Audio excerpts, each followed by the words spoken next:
Hi again, everybody. Craig Morgan with Blended Together Forever. And I have a very dear friend, Bob Tiede, as our guest this week. Bob, thank you so much, first of all, for doing this, for not only our ministry, but I'm looking forward to talking about the subject of leadership in more of even a general term that can help everybody, whether they're in a blended family or not. So thank you for being on. And I guess start, even though we're friends and we've known each other for years, for those that may not know of you or what you do, just tell us a little bit about your family and where the Lord had you. Well, thank you, Craig. What an honor to be with you anytime we can be together. My wife Sherry and I have been on the staff of Cru, formerly known as Campus Crusade for Christ, for only 55 years. uh, when we joined in 1971, the ministry was founded in 1951, and Bill and Vanette Bright, the founders, had only been on staff 20 years when we joined. But we were 22 at the time, Craig, and so 20 years seemed like an eternity. We were 8 years in campus ministry, and then what moved us to the Dallas area in 1979 was I was invited to become the director of the Josh McDowell Ministry, a division of Cru. And we worked with Josh for 24 years. That was an incredible privilege. We stepped away in 2003, and Cru brought us 7 opportunities. The invitation to join the U.S. Leadership Development Team was the one we felt called to. And so that's what we've been doing now since 2004. And but then, another story in 2006, I found a book. Now I love books. You can see that. Sure But in can. 2006, I found this book. This literally is the book I found, not just one like it, but this is the one. And this book, Leading with Questions by Dr. Michael Morquart, professor at George Washington University, changed my leadership forever, actually set me on a whole new path. And Craig, as you've heard me share, for most of my Cru career, looking back, I didn't realize it at the time, but looking back, I realized I was a benevolent dictator.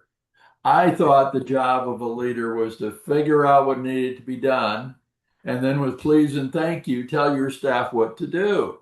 Yeah. But as I read this book, filled with stories of leaders literally from around the globe who were leading with questions, and I immediately became a convert. I immediately saw how they were more effective. And I had only one question as I was wrapping up reading the book. Why hasn't anyone ever shared this with me before? Yeah. And so that was 2006. In 2012, we launched my blog, which is called Leading with Questions. Yeah. And we just celebrated the 14th anniversary of the blog, and it's followed by leaders in over 200 nations. Subscribing is free. And then I've been privileged to write 7 books, and 6 of them are free ebooks available again if you go to leadingwithquestions.com. But Craig, oh, my family, married to Sherry. This next December coming up will be 57 years. We've been blessed with 4 children, all adults, all in great marriages, and 9 incredible grandchildren, That's and still having the time of my life. You are a blessed man, my friend, and Amen. we both are. And our better days are ahead. I remember at the GLS last year, you asked me about Caleb getting his marching orders at 80 years old. So I'm a decade away from even getting my final. Amen. I love it. Well, for those that don't, let me just read a couple of titles. You've got to get these. I've got them all. And Bob has always been so gracious to give away his resources. Let me just read a few. Great leaders ask questions. 339 questions Jesus asked. Now that's a great question. The little book of big leading with question quotes. 260 questions the Apostle Paul asked Jesus, and on and on and on. So, Bob, again, they can find you at leadingwithquestions.com, correct? You go there, you'll see the word books at the top of the screen. Click on that, and you'll have access to all the books. They're also available in multiple languages. So Great. if your first language is not English, but something else, it may be there, or you may have friends whose first language, a lot of people who are fluent in English, but who had a first language would prefer to read in their first language. Makes sense. Thank you. Great. Well, let's talk about leadership. My favorite subject. Well, there's maybe two or three. It's definitely up there. Yes. And I want to talk about leading in a blended family because let's go down both of those roads. First, let's talk about our nonprofit, Blended Together Forever. You were there at the very, very, very beginning when we didn't even have a name and we were trying to reach people in the local church that had either been through a divorce and a remarriage and they're trying to blend their families together. And some brought in young kids, some brought in adult kids, some had no kids. And then there's stepmoms and stepdads and different sets of grandparents. And it could get kind of, harrowing at time to try to, how do we have a family and put this all together like a jigsaw puzzle. And you really lit up like a Christmas tree when Gina thought of the name Blended Together Forever. Tell everybody why that just grabbed you at that time and you said, that's it. Oh, well, Greg, what I remember is, and you and I talked about it. Some church leaders, you and I highly value marriage. Yep. And some church leaders were kind of concerned that if they would affirm a blended family, they were affirming divorce. And just, kind of like they were uneasy. Well, when Gina came up with Blended Together Forever, what hit me was that just put a stake in the ground that Blended Together Forever has a very high view, a long-term commitment to marriage. This isn't like, okay, well, the first one didn't work. We'll try this for a few months and see if it works. If it doesn't, we'll move on. No, the commitment to marriage was there, strong. And I felt like it made a great statement, but I also felt like it was a statement that church leaders who maybe been hesitant to embrace would say, oh, I'm comfortable with that.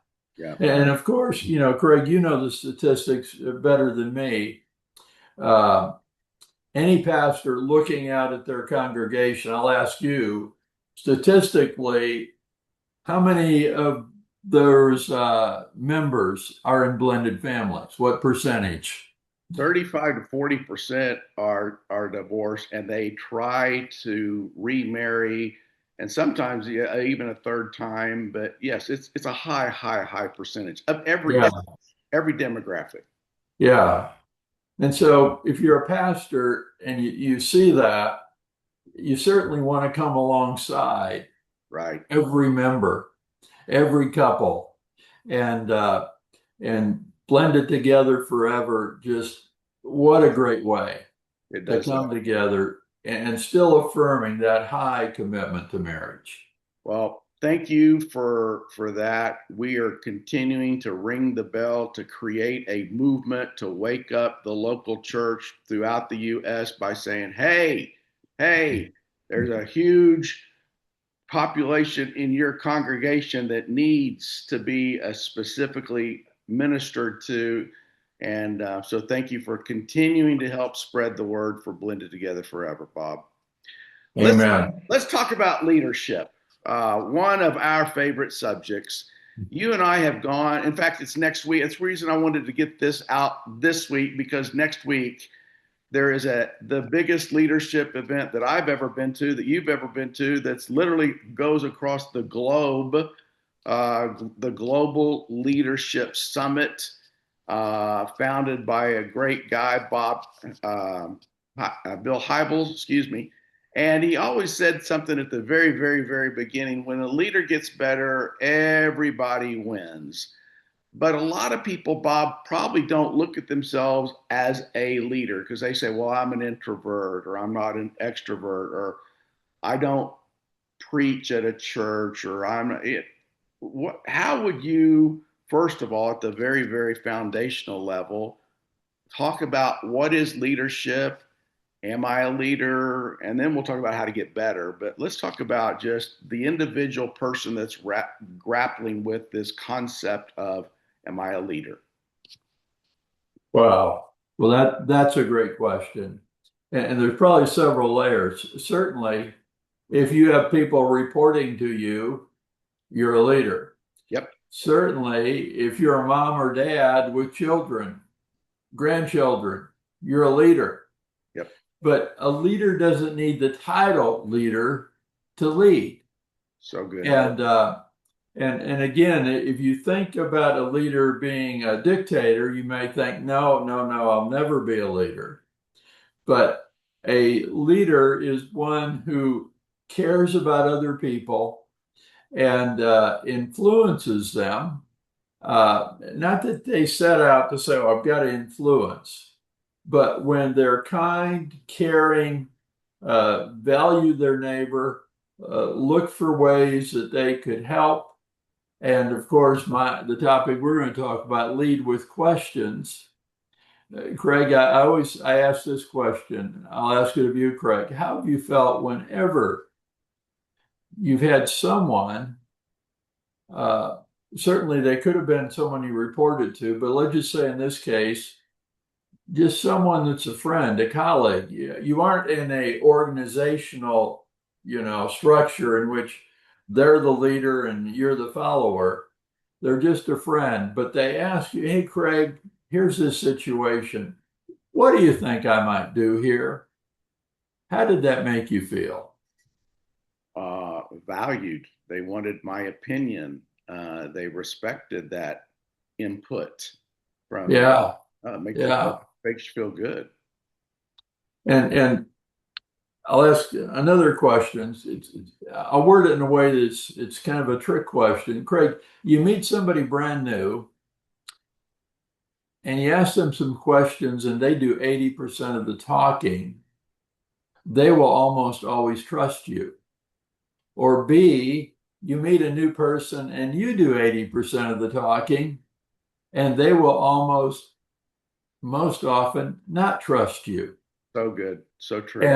And I say, which of those is true? Well, the answer is both are true. Yeah. But it's a bit counterintuitive. If I meet Craig brand new first time, I think, man, if I could only tell Craig all the great things about Bob, Craig will love me. And Craig may sit there and smile and nod his head, and I think, oh, I'm winning here. But inside Craig's brain, he may well be thinking, what a windbag this guy is. Yeah.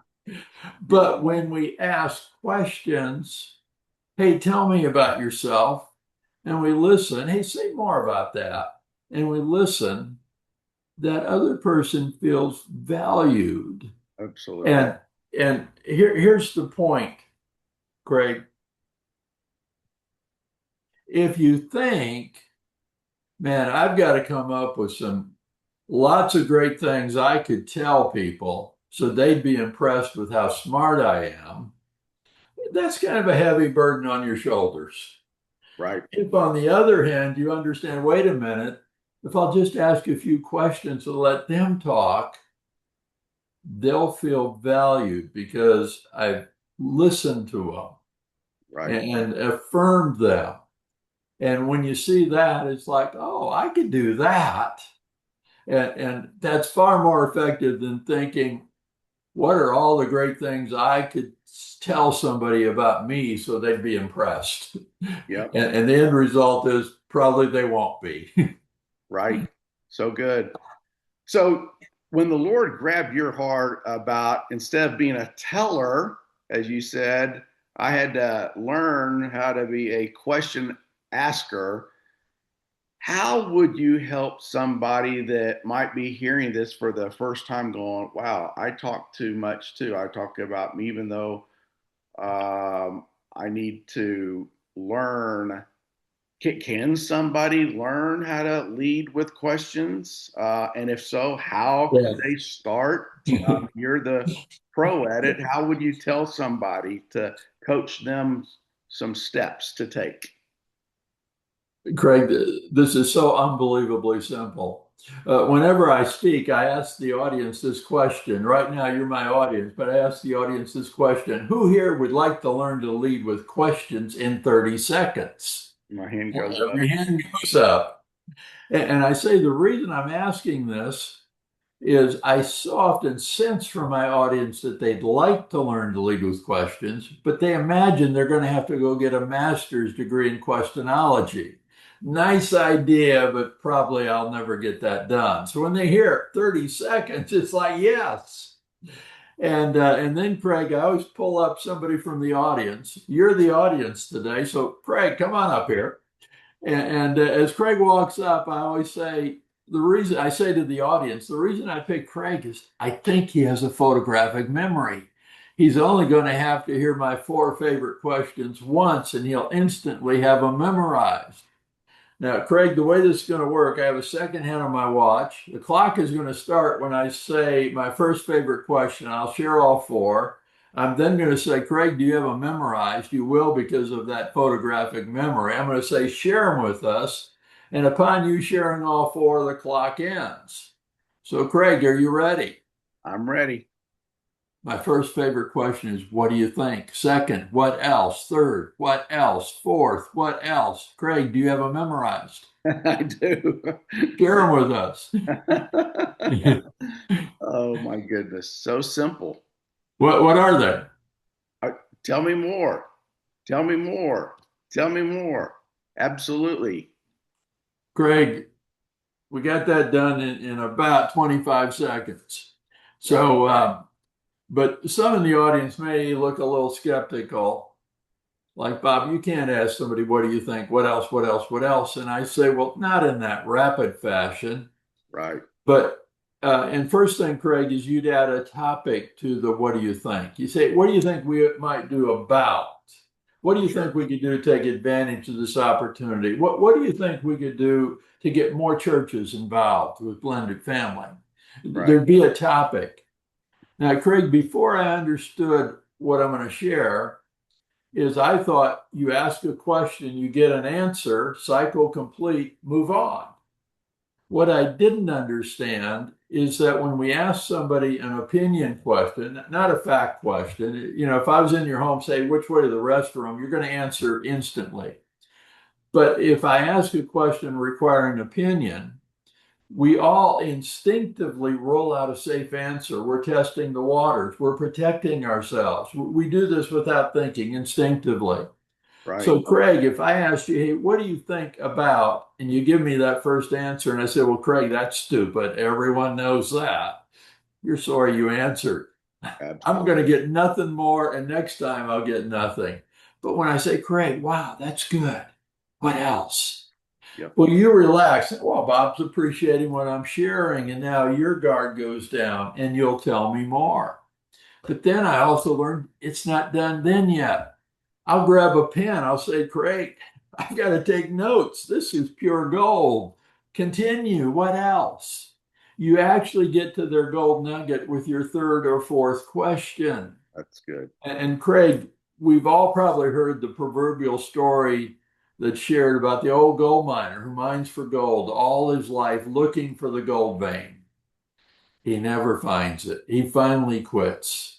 Yep. Somebody came along later and discovered the old miner was within 6 inches of the gold vein when he quit. Well, if you only ask somebody, hey, what do you think? Get that first answer and move on. You're a bit like the gold miner. You got in the vicinity, but you didn't get to their gold nugget. You got to dig a little deeper with the what else? Say more about that. That And is so Craig, let's go back. The promise of this was Who here would like to learn to lead with questions in 30 seconds?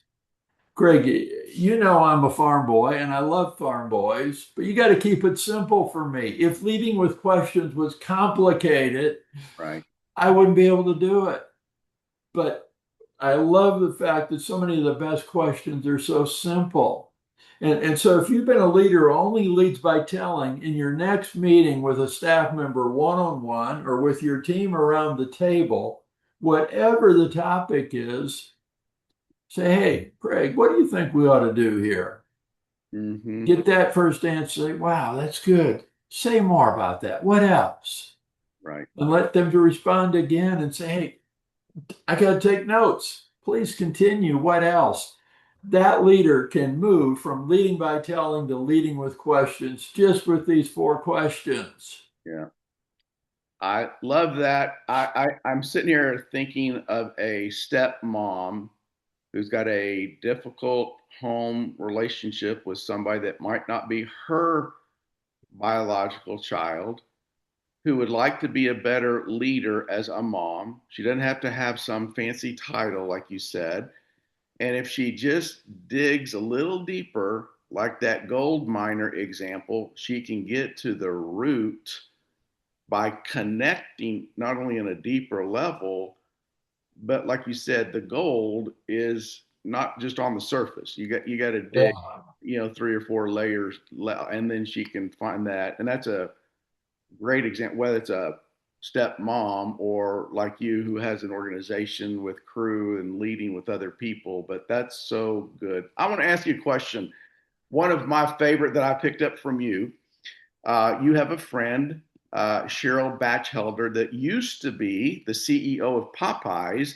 And you told me once about her favorite leadership question that she asked that, wow, made me sit up. Would you share that with everybody that's listening?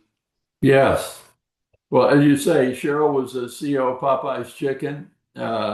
When they brought her in, Popeyes was in trouble. Shares were trading at $10 a share. 6, 7 years later, under her leadership, shares were at $60 a share.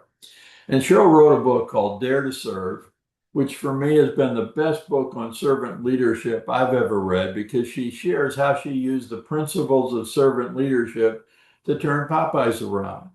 Well, in that book, in one place, she asked, how well do you know your staff? Do you know the 3 or 4 events that have most shaped who they are today? Now, Craig, whenever I read or hear a great question, I can hardly wait to find somebody to ask. And I just had read that question, and 10 minutes later, I'm on a Zoom call with one of my colleagues in Canada. Neil is his name. I've known Neil since 2007. We're good friends. I have the privilege of being his coach.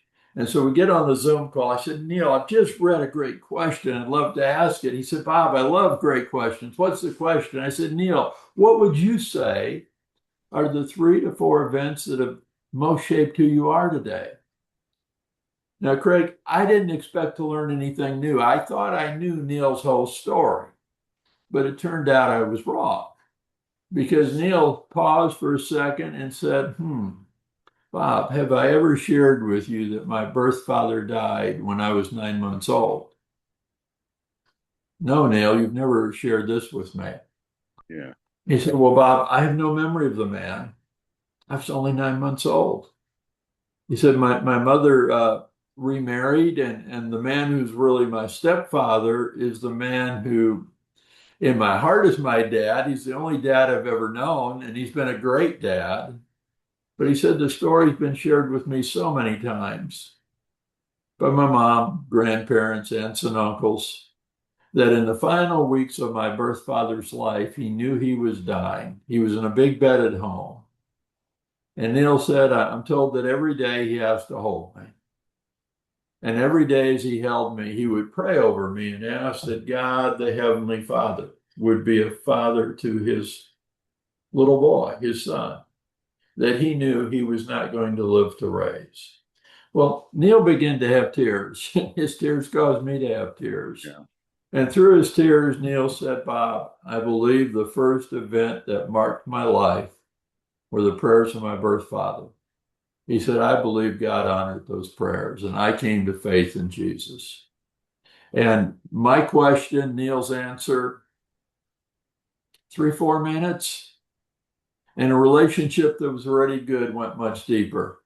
Yeah. And Craig, this has become one of my favorite questions. Um, I must say, of all the times I've ever asked, that first time with Neil was the most emotional response I've ever received. But the answers are always fascinating. And and again, back to Cheryl, she wasn't suggesting line up all your staff and ask them one after another, but get to know them on an ongoing way. And now it's true in that situation, manager and employee, but in all relationships, people want to be seen, they want to be heard, and I also consider this a platinum question. What does Bob mean by platinum? Well, Craig, you and I ask a lot of questions for our benefit. We don't know something, we ask somebody who will know. That is, there's nothing wrong with that. That is a legit use of questions. Right. But when we ask a platinum question, first of all, it's not a gotcha question. It's not a question asked for somebody to be embarrassed that they don't know the answer. Everybody, this is a question everybody can answer, but most people have never been asked this. And so in answering, they begin to learn something about themselves that they've never thought about. Most people never been asked, so they never thought, what would I say are the 3 or 4 events that most shaped who I are today? And so I find so often that when people are done, they say, wow, Bob, I've never thought about this before. Thank you. I enjoyed answering. Right. Yeah. I hate the fact I'm looking at the clock and you realize how fast time, but I've got to ask two more before we wrap up. Okay, I'll be short. No, no, no, no, no. It's not that at all. I would love to talk leadership for 2 hours, but I know we can't. You had mentioned something about a Navy captain that took over a ship that had low morale in the Navy. And all of a sudden, he turned it around to where they had the highest morale. I assure you that me and so many other people would like to know that story because even as you and I both love sports, we know when a team has got low morale, they're losing and their expectations are bad, attitudes are bad. And we know the team that's got the big mo and they're playing above their head.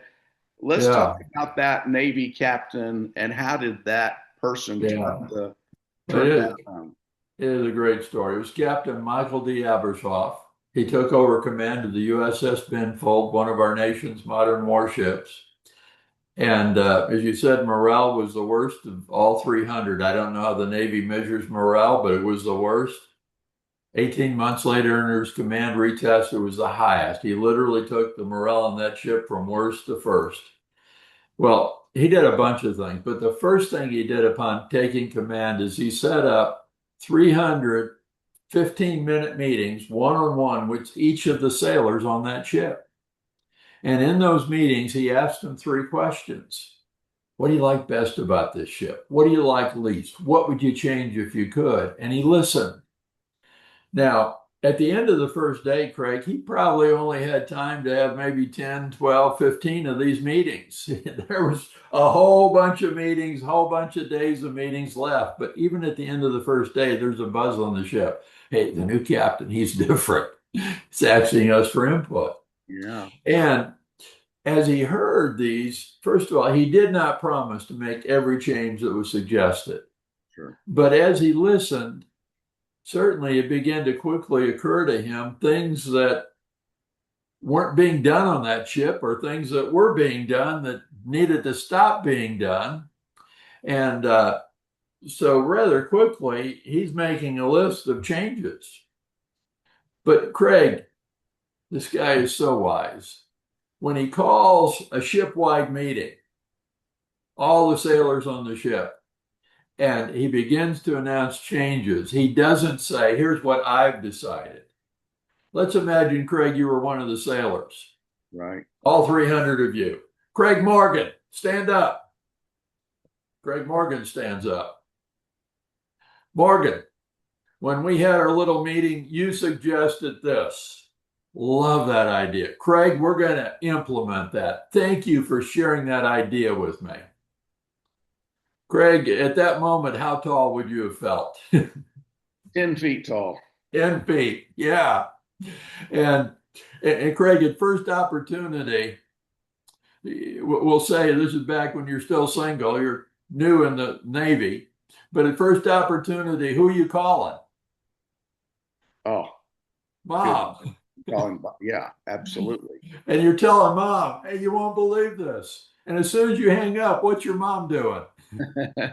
She feels 10 feet tall and she's talking to somebody else. She's calling everybody she knows. Tell Right. them what my son, big man on the ship, the captain's listening to my son. That's right. Well, hey, those three questions will work anywhere. They will work. Mom and dad, they'll work with your children. Hey, what do you love about our family? What do you love most? What do you love least? What would you like to change? Yeah. And then you listen. And again, it might not be that to be every change, but you hear an idea and you think, well, that's a good idea. Son, daughter, that's a fabulous idea. Yeah. We're going to do that. I love it. That is huge. Boy, that's good. And then the other or last question, in an organization, you have turnover. And at every organization, at churches, businesses, whatever. Yeah. And there's a story that you told me about Walt Disney, how they had a very, very bad turnover ratio. Tell us about that story. Yeah. How did Well, their turn around as well? a bunch of years ago, we took a group of our crew leaders on what is called the behind scenes tour of how they make the magic at Walt Disney World. It was behind scenes leadership tour. Well, we get on the bus and we knew because of the brochure that we were going to that day go to the underground utility corridors beneath the Magic Kingdom. No guests get to go there, but we were going to get to go there. Wow. And we were going to go to the cast member center at Epcot. But we get on the bus and the guide leader announces our first stop is going to be Walt Disney Laundry Services. Now, frankly, when I heard that, I thought, oh, I hope this is fast. There's exciting things. This does not sound exciting. That's true. Well, it turned out it was the best stop of the day in terms of the leadership lesson. Wow. We enjoyed the whole day, but the best stop. They shared that turnover had been 85% a year. People came, left, and they said at Walt Disney World, we began to think we have no ability to do this well. We need to outsource laundry. Quit trying. Well, some new leadership came in and said, we got a couple ideas. Give us a chance here. Go for it. Well, the new leadership began to ask the cast members, everybody that works at Walt Disney is a cast member, even if you're in laundry services, and begin to ask them, what could we do to make your jobs easier? What ideas do you have that would serve our guests better?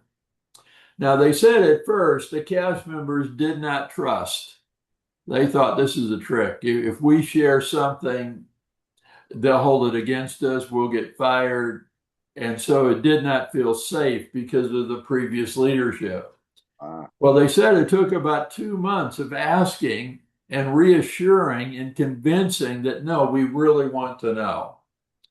And when they begin to respond, and Craig, I think so many times leaders think, well, if I ask my staff, what could we do to make your job better? Well, double our wages, give us all brand new cars every year. I mean, something ridiculous. And so we better not ask. Well, very seldom do employees actually ask for something ridiculous. And when they begin to talk, the first thing they said is, it's hot in here in the laundry services. Right. Is there any way we could each have an air conditioner vent blow over our workstation? Well, guess what? The leaders worked in an air conditioned office. Sure.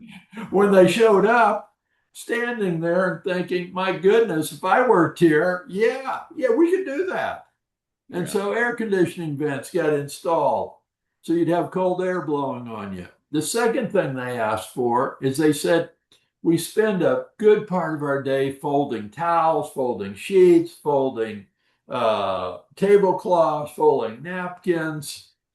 And guess what? This table that we fold on, only a few of us are the exact right height to fold. Our tall people have to bend over. Hurts their back after a while. Our short people have to, kind of work up here.